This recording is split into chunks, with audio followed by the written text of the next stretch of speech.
The episode begins with Redder explaining that Jomsborg, once a Danish colony acquired for 14 silver coins, was historically a hub for exporting slaves across Europe, with Vikings often acting as brokers in the trade. Then we see Leif and his companion, who sympathizes with Leif's feelings but reminds him they lack the money to free any slaves. And it's already been 11 years. Leif responds that if Thor's will hadn't been strong, they wouldn't be alive now, and so they must repay the debt. Suddenly, a group of Vikings pushes through, warning them to move as the royals are arriving.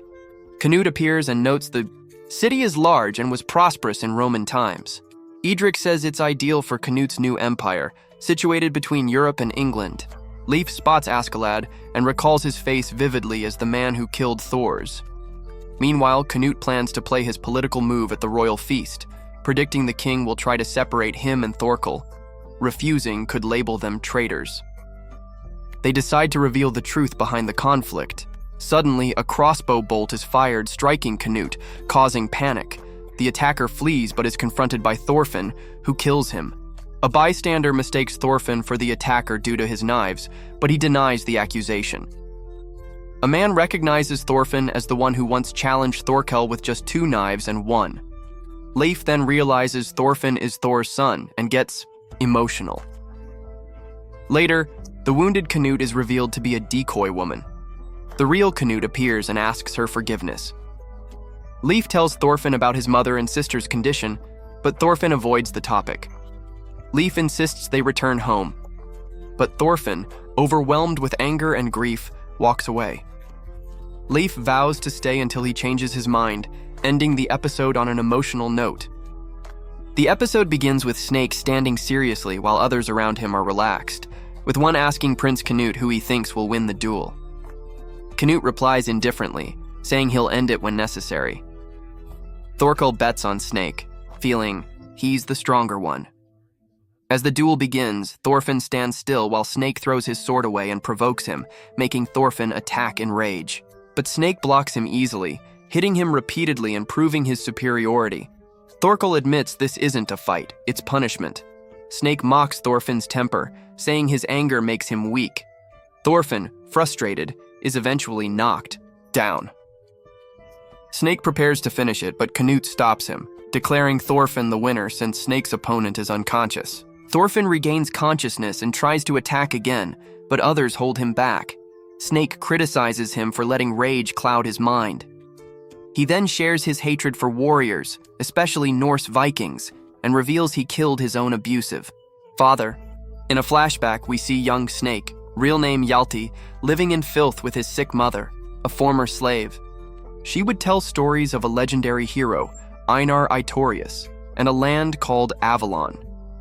Believing in those tales, young Snake once confronted his father, Olaf, who surprisingly accepted him. Snake lived as a loyal son, plotting revenge. He eventually manipulated events so his half-brother was blamed for Olaf's death. Snake explains that such evil men multiply, and he doesn't care about any divine hero, he just wants to purge the world. Back in the present, Snake mocks Thorfinn for still seeking revenge and admits he only faked the duel to provoke him. When asked why he doesn't take the throne himself, Snake laughs it off, calling himself just a shadow. The episode ends with Thorfinn breaking down in tears, haunted by memories of his past. The episode begins at the location where the Imperial Council is set to take place, with preparations in full swing. Thorfinn, holding his injured arm, stumbles and falls after bumping into someone but doesn't try to get up. Inside, nobles discuss the recent attempt on Canute's life, debating whether the king wants to remove Canute from the throne, causing unrest among his supporters. Some suspect Thorkel isn't politically skilled enough, while others mention Canute's new ally, Snake, whom they know little about. The council is called to order as King Sweyn arrives with Floki, and Canute and his men also enter. During the gathering, drinks are served, but Thorkel is alone at his table. Meanwhile, Thorfinn mistakenly confronts a cloaked man, thinking it's someone else, but gets insulted and then attacked by 2 men.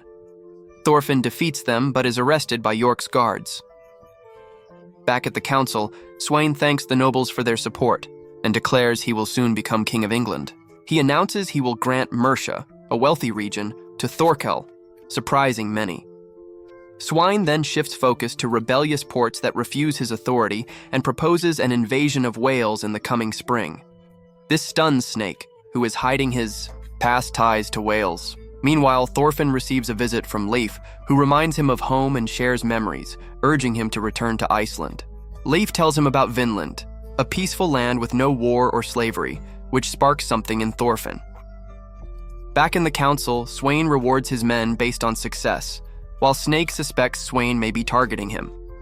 Snake grows worried and reflects on his connections to Wales. Leif continues urging Thorfinn, who finally begins to see hope in the idea of Vinland.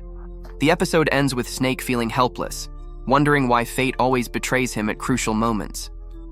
The episode begins with Askeladd kneeling before King Swine, troubled and unsure of how to protect his homeland.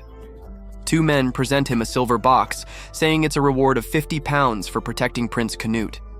Swine praises Askeladd's loyalty and bravery, but Askeladd questions the plan to attack Wales. He respectfully requests reconsideration, explaining that Wales is a poor, rugged land and attacking it would yield little gain. He suggests being sent as an emissary instead, hoping to negotiate peace. Sweyn, intrigued, praises Askeladd for his boldness and grants him the chance. But then he secretly tells Askeladd to either bring Canute's head or see Wales destroyed. Meanwhile, Leif prepares a ship and invites Thorfinn aboard, but Thorfinn quietly leaves, reflecting deeply. At the council, Askeladd suddenly insults Swine, calling him unfit to wear the crown. Guards draw swords, but Askeladd draws his own and kills the king in a swift, shocking move. Chaos erupts, with Canute's men frozen and Thorkel watching in shock. Askeladd begins slaughtering the guards, claiming the title of Britannia's true king. Thorfinn bursts in, stunned by the carnage. Askeladd declares he did this to protect both Canute and Wales. Canute takes advantage of the confusion, stabs Askeladd, and declares himself King of England. Askeladd dies in Thorfinn's arms, urging him to find purpose beyond revenge. The episode ends with Thorfinn broken, screaming in grief as Canute ascends to the throne. Guards restrain Thorfinn, and Canute announces they will focus on stabilizing England rather than attack Wales. The season closes with a flash of various characters moving on. Slaves being transported, a girl carving wood by the sea, and Thorfinn's knife falling, symbolizing the end of his path of vengeance and the beginning of something new.